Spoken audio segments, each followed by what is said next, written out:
प्यारे बच्चों, class 11th विषय economics SOE CM school of excellence परीक्षा उपयोगी महत्वपूर्ण प्रश्न आपको इस वीडियो के बता रहा हूं। चैनल पर यदि आप पहली बार हैं तो जरूर सब्सक्राइब कर ले इसी तरह के वीडियो पाने के लिए। तो सबसे पहला आपका क्वेश्चन है,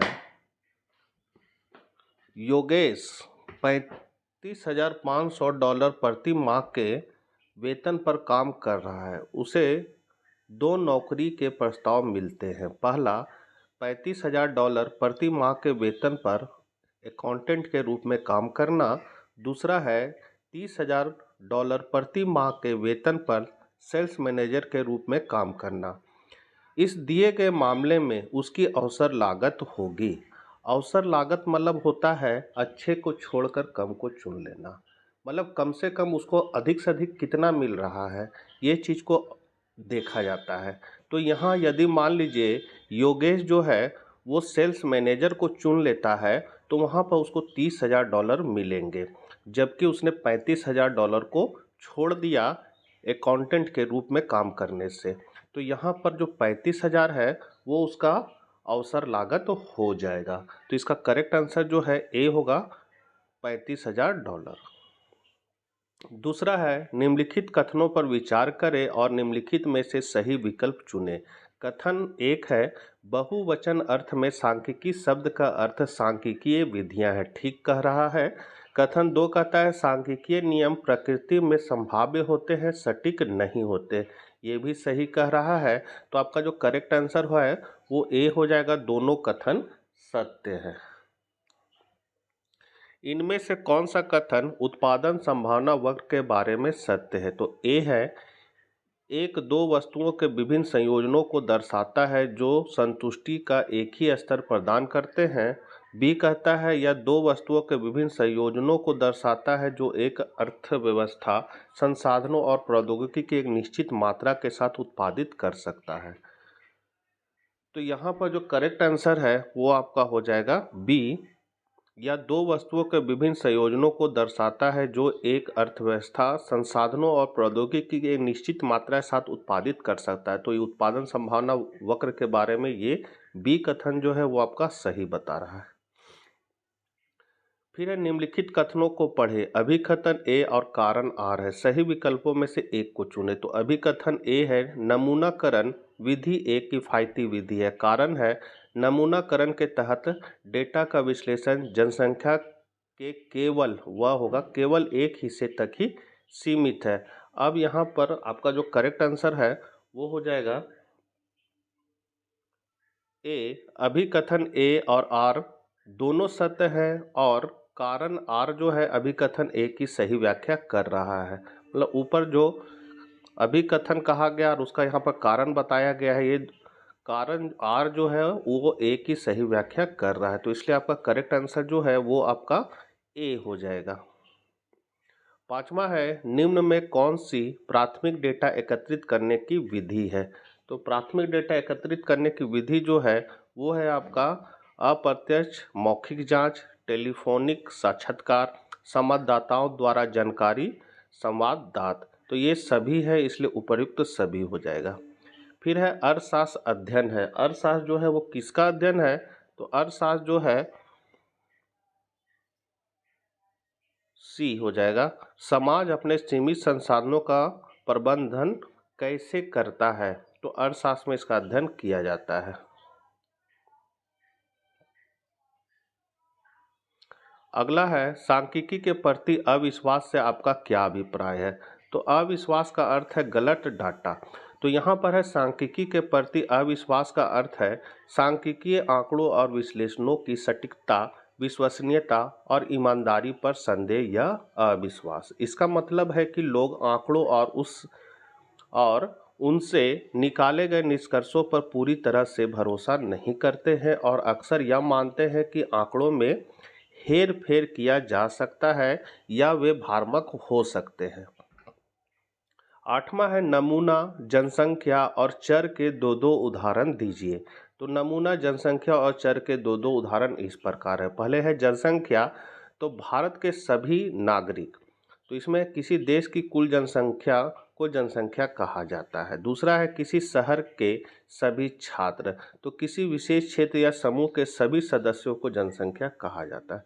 अब नमूना है, तो पहला है किसी कक्षा के 50 छात्र, तो जनसंख्या में से चुनी गई एक छोटी संख्या को नमूना कहा जाता है।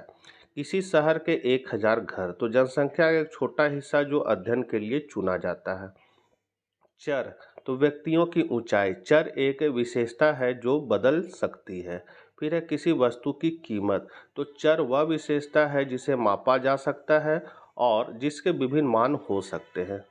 कहने मतलब है कि नमूना क्या हो गया, तो बड़ा में से कुछ छोटा चीज निकाल कर उसका अध्ययन करना। जैसे एक बोरी चावल है और चावल में से हम एक मुट्ठी चावल हाथ में लेकर उसका अनुमान पूरी बोरी का लगा सकते हैं कि इसमें किस प्रकार का चावल है, तो वो नमूना हो गया आपका। जनसंख्या तो आप जान ही रहे हैं। चर मतलब जिसमें बदलाव होता है। जैसे हम लोग 100 छात्र का ऊंचाई के आधार पर हम लोग चुनाव करेंगे कि 5 फीट से ज़्यादा कितने बच्चे हैं एक साइड खड़े हो जाए, तो ये आपका चर के उदाहरण हो जाएंगे। अगला है सकारात्मक और आदर्शात्मक अर्थशास्त्र के बीच अंतर करें, प्रत्येक का एक एक उदाहरण दें।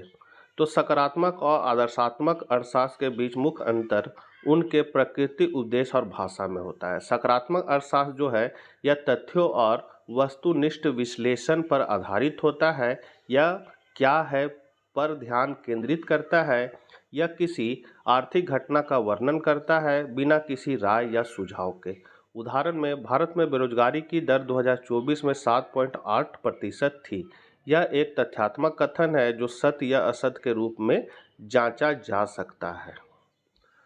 आदर्शात्मक अर्थशास्त्र है यह मूल्य आधारित राय पर आधारित होता है या क्या होना चाहिए पर केंद्रित होता है। इसमें सुझाव, सिफारिशें या आदर्श स्थिति की चर्चा होती है। उदाहरण है इसका, सरकार को बेरोजगारी कम करने के लिए अधिक नौकरियां पैदा करनी चाहिए, तो एक तरह का ये सुझाव दिया जा रहा है।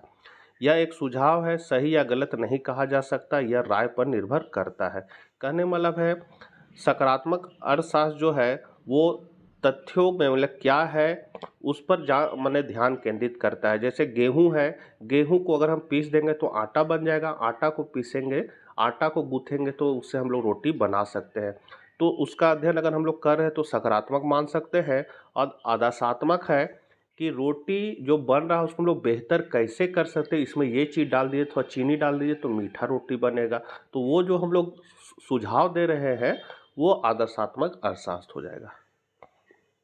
अगला है प्राथमिक डेटा से आपका क्या अभिप्राय है। प्राथमिक डेटा एकत्रित करने की विभिन्न विधियों का उल्लेख करें।